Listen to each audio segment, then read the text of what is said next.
Hi, it's Kyle from Light and Games, and today we have as a guest my wife, Amanda. She wanted to get on the fun of board game stuff. She's getting tired of her food blog, so she decided board games was the way to go. Today we are talking about my top 10 light and breezy games. And by light and breezy, I mean games that play in under 30 minutes, games that come typically in a small box, and have kind of just that light, breezy, fun feel about them. Emphasis on games that have a lot of interaction. I like games that are puzzles and you're trying to kind of do your best, but I really like games that have high interaction, so I tried to include a lot of high interaction games here. I also have a confession. I actually haven't played every game out there. And so to get some help with this, I actually reached out to some online communities and got some feedback. So one or two of the games on this list I actually haven't played yet, but having researched and looked at the game, I think they're really fun games that I'm really excited to try. So without further ado, my top 10 light and breezy games. Number 10, Hot Lead. Hot Lead is this game shown right here, and this is going to be just a little bit of a plug-in commercial. I'll make it really quick. Hot Lead is one of 3 games in Reiner Knizia's Criminal Capers collection.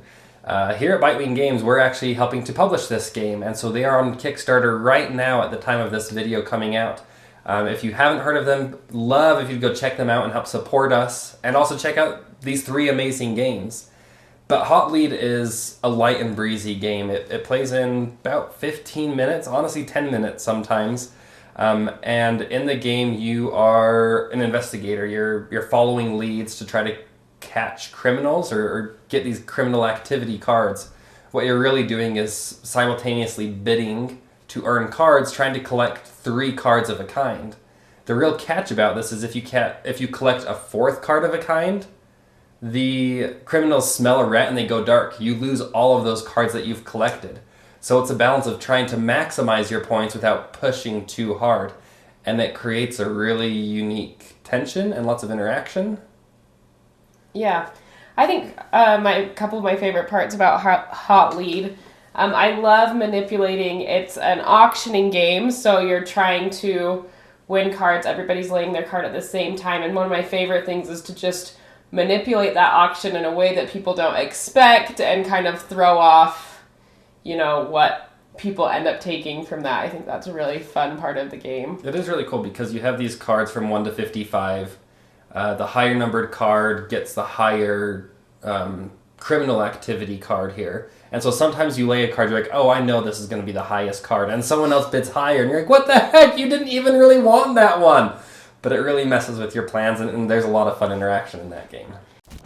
Number 9, Deep Sea Adventure. Deep Sea Adventure is this one right here, and it is the smallest little game in box. It is really, really cute. Oink Games are known for their really small games, and they kind of pack a pretty good punch. I really enjoy the game. What you're doing is you are divers, you're going on this deep sea adventure, and you're trying to get as far down as you can to collect treasure, but the further you go and the more treasure you collect, the less oxygen you have. And then you have to make your way back up to the ship before you run out of oxygen. If you don't score any points. So you're really trying to figure out as a group how far down you're going to go before you turn back. Because if one person turns back too soon, almost the rest of you are doomed. So you're kind of trying to figure out, it's not like a hidden traitor game, but it almost feels that way. Where it's like, yeah. Who's going to be the person who turns around first? Because they're almost going to mess everyone else up. But they're probably going to be the one who actually scores points. Yeah, and it's just a funny one to try and figure out that timing of, how far, it kind of has that push your luck element, like how far can I go and still get points. Number 8, Tsuro.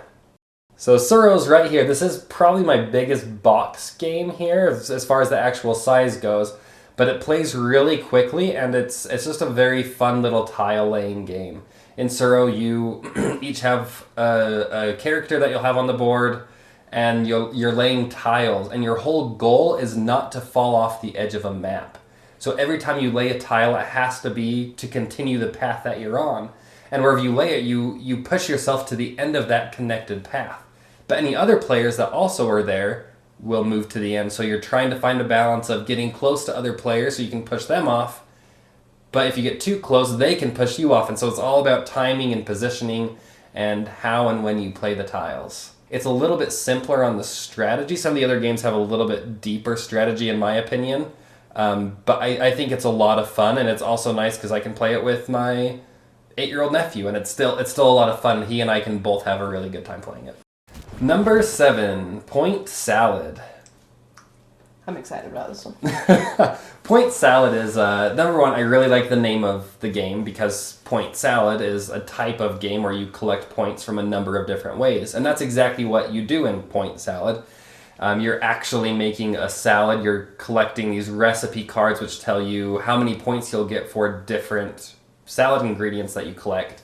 And the turns are really simple. On your turn, you really just draw 1 or 2 cards and put them into your collection of cards. And you can either select a recipe card or some ingredient cards to put in there.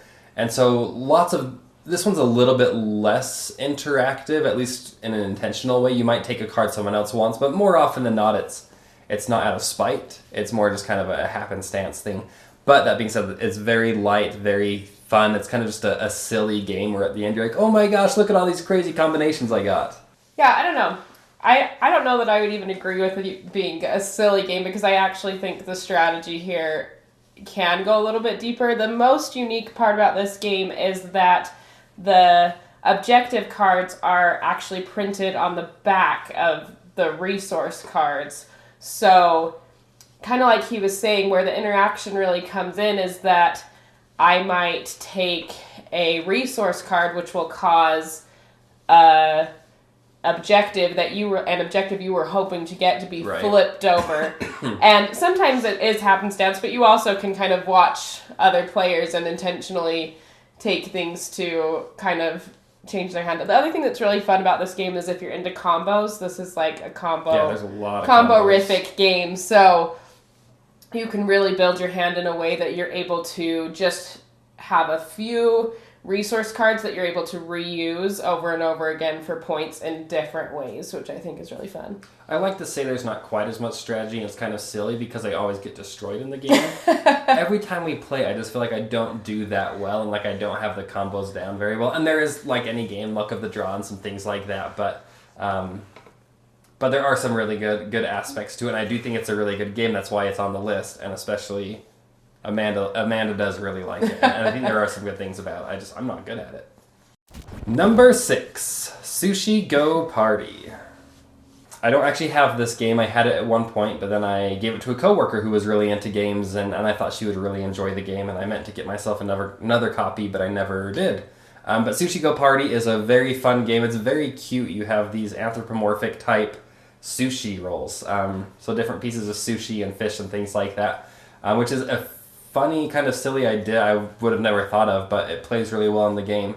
And what's so fun about Sushi Go is I think there's a lot of really good aspects that I like about board games, but it's done in such a simple way that really anyone can pick it up, and it does have that very light, breezy feel to it because it is these cute little sushi rolls and these different things that I think are just a lot of fun. You're drafting cards, you're passing them, and you're just creating a collection of cards, scoring points in different ways. Yeah, I think the really fun thing about Sushi Go is just kind of introducing a more unique form of drafting. It does a Seven Wonders style draft, but like you said, to a group that, probably is used to playing, your typical face cards or Monopoly. Anyone can really handle this, but it's kind of like allowing them to dip their toes into something new. Yeah, yep, and that's actually why I gave it to my coworker. Was we played Seven Wonders, and she's like, I love this. I just don't know if my family would be able to grasp all of it, but I wish they could. And I said, I have just the game for you, Sushi Go Party. And Sushi Go's really good too. Sushi Go Party just adds a few more variables and a few more cards into it for you to choose from. Number 5, Coup. Coup is one of the very first games that I remember playing as I got more into board games. Once I started to say, I have 6 or 7 different games, Coup is one of those games. And I still really enjoy it for what it is. It is a very small box, very interactive. It's all about kind of player psychology. In Coup, there are 5 different characters in a deck of 15 cards, and so each player will get 2 of these characters to be. But you don't know who the other players have, and the different characters let you do certain things like take extra coins or steal coins from other players. And And it's a lot of fun as you're lying about which characters you are. And it's stressful. You're like, I'm not actually this character, and I hope no one calls me out for it, and I hope I can keep a straight face. Amanda can't. He's not wrong. But it's just a ton of fun as you're trying to kind of lie to other people and see through their lies and see if they're actually being who they are. If you call them out, and they were lying, then they lose one of their characters. So they're halfway out of the game at this point. But if you call them out and they were that character, you lose one of your characters. I don't typically like games where there's player elimination, where players are out of the game and they end up sitting for a while, but I don't feel like this one you're out of the game too long. No, I mean, it's such a fast game that it's not a big deal to be out. It's still like pushing the border for me, where you still might 5-10 minutes almost be out of the game, but it's not going to be like, hey, you're out of the game for the next hour. So despite not loving getting out of the game, I still really think Coup is like a very light and breezy game. Even though you're lying and you're deceiving each other, it's in a very like fun, I'd say silly, it's not really silly, but like a very funny kind of a way. Where like, duh, I knew that's not who you really were. Yeah, this is a really fun one, especially if you do have those friends that are good at lying. It's just so fun to watch someone's stories change from card to card to card and wonder when the right time to call them out is, because you know they've been lying, but are they lying now? And it's fun. Yeah, it's great. Number 4, Arboretum. I do just want to actually show Arboretum just in case you haven't seen it, because I think the artwork on this is just stunning.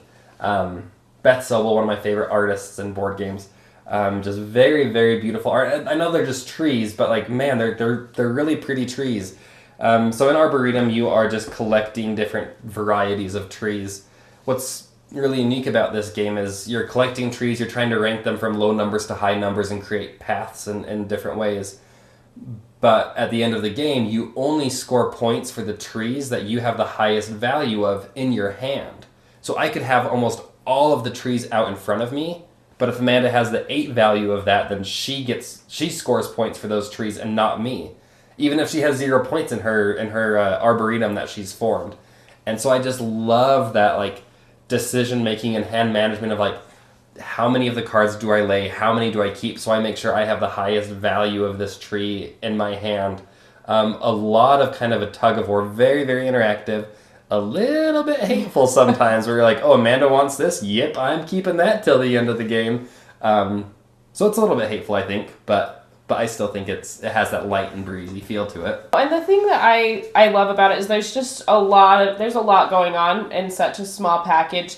You're balancing trying to build your own perfect Arboretum with, you know, a little bit of that hate drafting, and your hand starts to get full and you're like, oh no, I want to keep them from getting this card because they can draft what you lay down. So you're trying to keep, you know, what they want from being available, but also your hand's getting full, so you're trying to keep what you need in your hand so that you score the most points possible. I feel like the balance is like perfect in the game, where you always want just 1 or 2 more cards that you can hold, and it's like right at that sweet spot where you always want more, so you want to play the game over and over because you're like, next time I'm going to do this different. Yeah, and the one other thing I wanted to point out is we recently played it as a 2-player game, and the dynamic was actually really different, but in a positive way, I would say, where we both kind of started playing and we were probably like 3-4 turns in and we're like, oh, this isn't really working. It doesn't work the same way. So I love that when a game has just like kind of different strategies and different ways to play at different player counts. Yeah, I feel like some people are down on that. They're like, no, like it should feel the same at every player count. And I can kind of see some value in that, but I think there's value in like, no, like if you play as 2 players, it's maybe going to be a little bit tighter, a little bit looser, and like at all player counts it still feels tight, but the strategy's still a little different. Yeah. Number 3, Startups. So Startups is one of the games that I haven't played yet, but my work partner Nick Murray and a bunch of other people on a Facebook poll that I did said Startups is one of the best light and breezy games. And there were a handful of games that people suggested, and I looked a lot of them up. And Startups is one that I instantly put on my wish list, and I really, really want to try it. Having not played it, I can just kind of briefly explain. You are trying to collect and invest in these different startup companies, essentially. And the unique thing about it is usually you just want the majority of them. Whoever has the majority gets points. But the unique thing about it is if I collect 3 blues and Amanda collects 2 blues, I won, but what I won actually is 2 coins from her because she had invested 2 in it. So if she would have only invested 1, I only would have gotten 1 coin out of her. So going for something is really damaging if you're not going to really go for it. So you really want to win or you don't want to win at all. If you get second place just barely, that really stinks because then all of a sudden you owe a ton. So just that aspect and that dynamic was very, very intriguing to me. And I thought worthy of putting on this Light and Breezy list because, again, it's another Oink game, another small box, small little production, plays quickly, lots of player interaction as you're deciding which cards to take and if you have more than me. So this is one that I'm really, really excited to try out.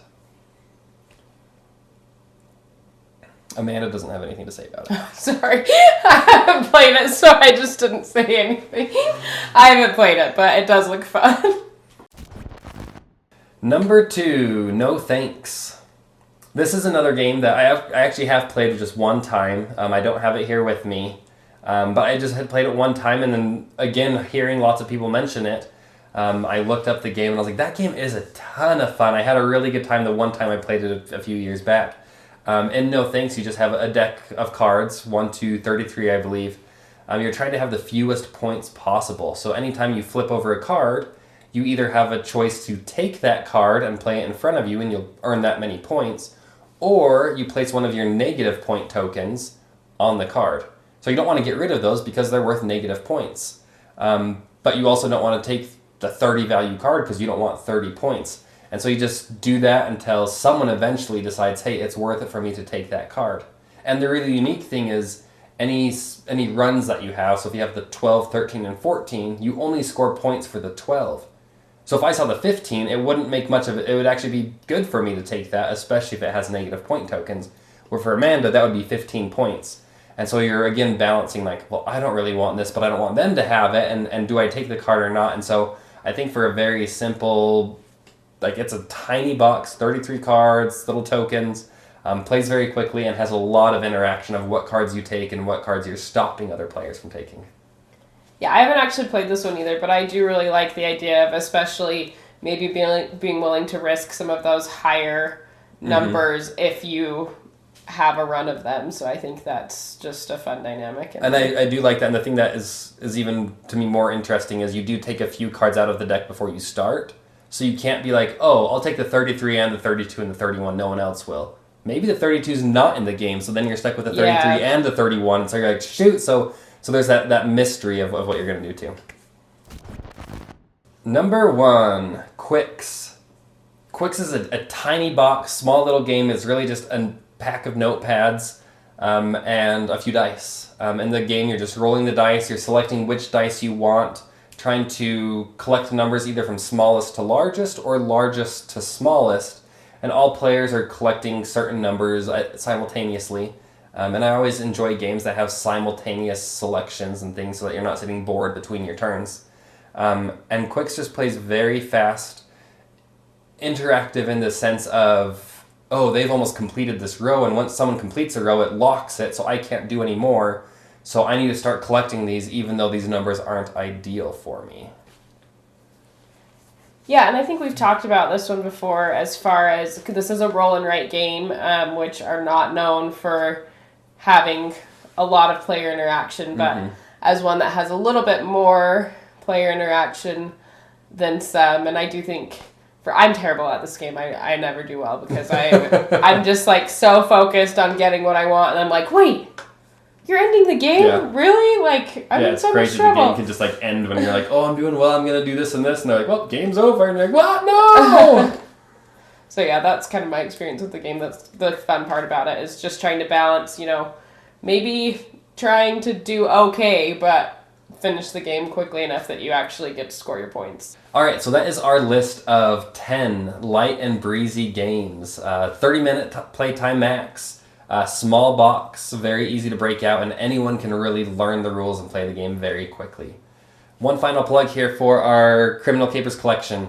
We are really excited about this. We've loved working with Rainer Knizia. We've loved all the support that we've received so far. Lots of the things that we do have been building up to this moment and even moving forward. I love reviewing games, I love playing games, and I love making these videos. And I've also really loved making and helping to make these games come to life. I would love your support. I'd love for you to at least check them out. I think they are 3 phenomenal games. There's Hot Lead here in the background. You might see I have Soda Smugglers and Puma Fiosi are the 3 games. You can click on the link in the comments below to look at that, and also to see the list of the 10 games all there in one place. If you have any questions about the games, if you have a favorite Light and Breezy game, I'd love to hear in the comments below.